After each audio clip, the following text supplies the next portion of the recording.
Salamu alaikum ndugu zangu wapendwa, na wasalimia Wakristo kwa jina la Yesu. Bwana Yesu asifiwe. Kwa majina naitwa Dr. Tuliza. Siku ya leo nimewaletea zawadi mjarabu sana. Nimewaletea zawadi ya hii cheni. Hii cheni nimeitengenezea kwa mfumo wa bundi.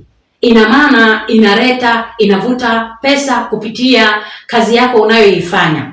Inakuwa na mvuto mkubwa sana, tena sana, kwa sababu ina vitu ndani yake, ina upako mkali sana ndani yake ambao tumetengenezea katika hii cheni, na kwa maombi rasmi. Kwa hiyo karibu sana ndugu zanguni, popote pale mlipo, mnakaribishwa kwa ajili ya kuja kuichukua hii cheni. Uwe nje za nje, uwe Tanzania, inakufikia popote pale ulipo. Karibuni sana. Hii cheni tunaifanyia kisomo.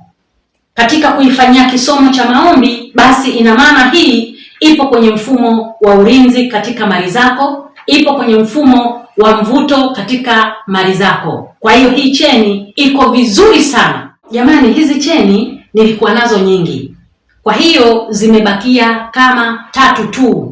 Atakayewahi, bei yake nilikuwa nafanya 1,200,000, lakini atakayewahi namfanyia kwa shilingi 500,000. Ni kama ofa. Karibuni sana, vizuri sana, karibuni sana kwa Dr. Tuliza. Napatikana hapa Mbande, Dar es Salaam, pia napatikana Njombe. Karibuni sana, asante.